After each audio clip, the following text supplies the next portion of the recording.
Some artwork can be worth much more than its weight in gold on the black market, and criminals from all over the world are looking to get rich quick.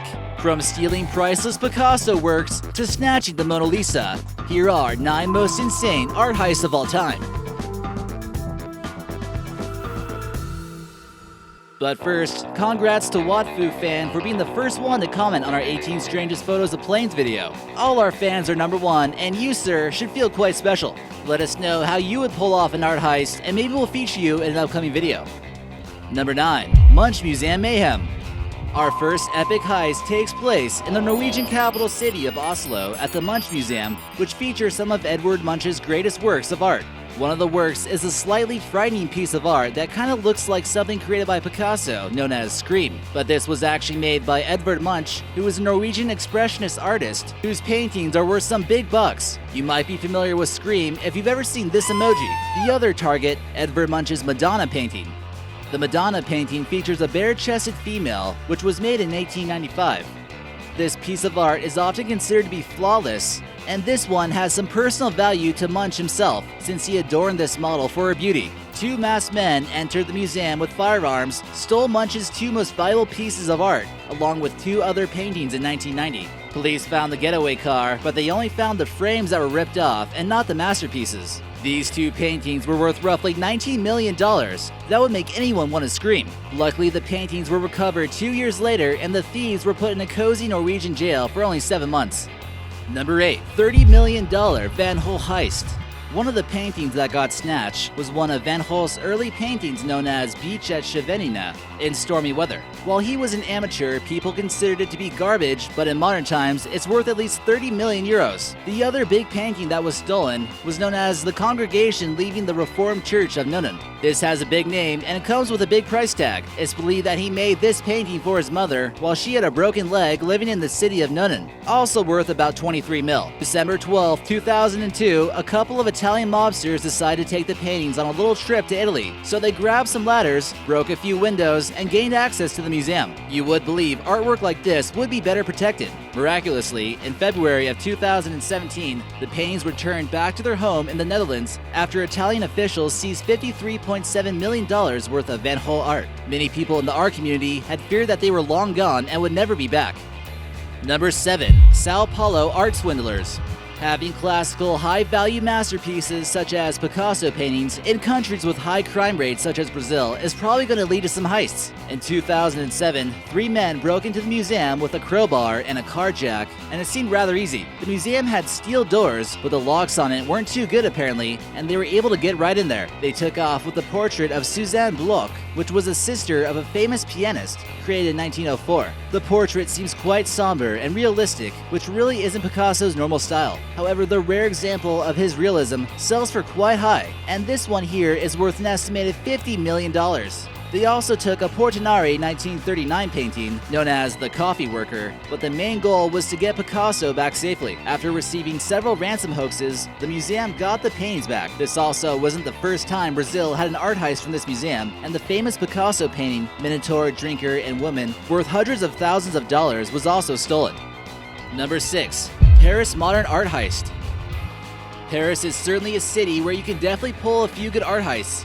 The city has more museums than we have Starbucks, and some clever thieves will find a way to get into them. But this time, a lone wolf carried out a huge heist worth roughly $500 million. That's a lot of paintings.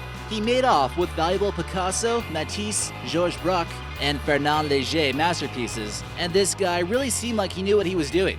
One of his biggest scores was Le Pigeon au Petit Pois, which is a prime example of his abstract works, worth about $123 million by itself. It's really almost easier to pull off an art heist than a bank heist if you think about it. $1 million in $100 bills weighs 22.05 pounds, and if you're trying to make off with $123 million, that would weigh 2,712 pounds. A painting, on the other hand, maybe 5 to 20 pounds with the frame. This guy got away with it for quite a while, but eventually police tracked him down. He also had a sponsor paying him big euros for these paintings that was also tracked down. Number 5. Stockholm Museum Heist. Our next one is located in the country of Sweden, and it really seems like Europeans enjoy stealing art. 3 criminals attempting to make the heist that would change their lives had one heck of a plan to pull it off. First, they set off 2 explosives in the city of Stockholm in order to distract police. Another one sets up spikes that would flatten tires of police cars in pursuit. They then went over to the museum, drew semi-automatic handguns in daylight to security guards, while others snatched themselves some expensive artwork. They also took a Rembrandt painting, which was a self-portrait that we see in this image. After the looting was over, they went off to Denmark in a little motorboat. They also took a painting from the artist Renoir, but were eventually tracked down by police as well. This was pretty shocking to Sweden at the time, and they experienced a very low crime rate. Just 2 weeks later, 8 people were arrested that were involved in the heist. Number 4. Kunsthal Museum Heist. In 2012, a Romanian gang of thugs was able to make it off with $24 million worth of artwork. This included pieces from Picasso, Matisse, Monet, Gauguin in an organized professional manner. In only 3 minutes, they were able to snatch 8 works of art, even after triggering an alarm system.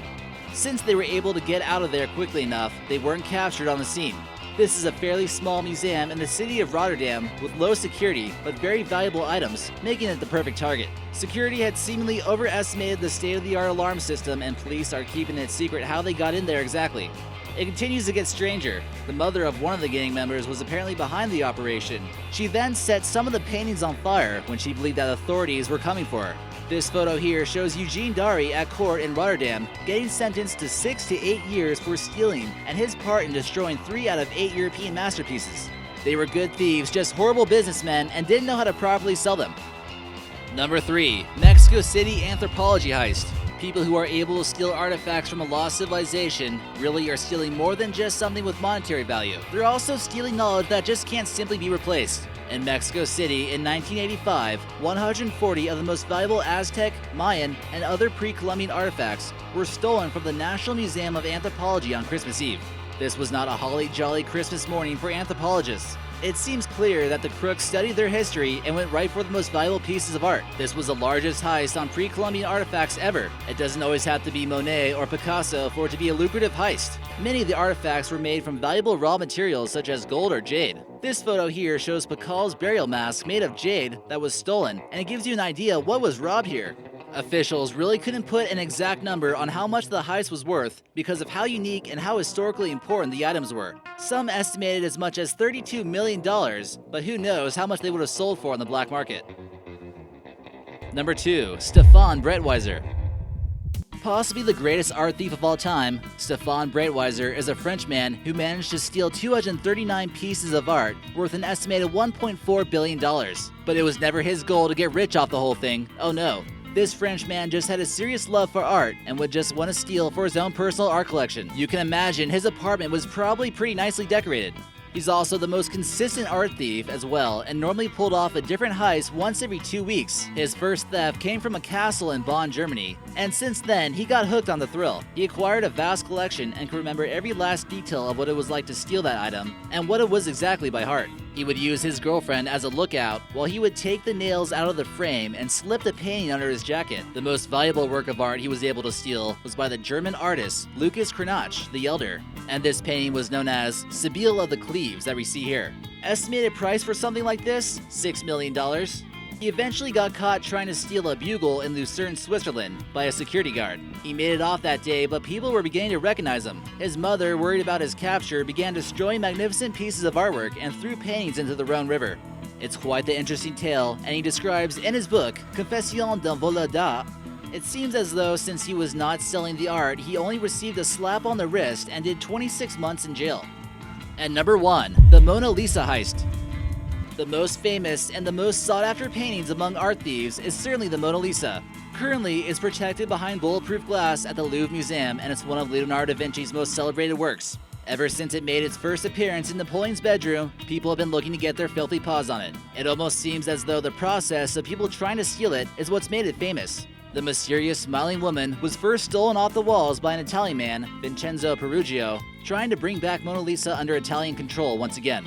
On June 2, 1911, the Louvre worker hid inside the museum, and he knew that it would be closed on the following Sunday. He claims that it was basically stolen by Napoleon and his motives for it were patriotic, but he probably didn't know that Leonardo da Vinci created this for the French king Francois I. Anyways, the painting needed to be protected from theft once again during World War II when the Nazis came to Paris. This photo here displays the artwork finally being returned to the Louvre after moving it to the southwest of France near the city of Toulouse for safekeeping. Any suggestions on future videos? Leave us your idea in the comments section, and maybe we'll feature it in an upcoming video.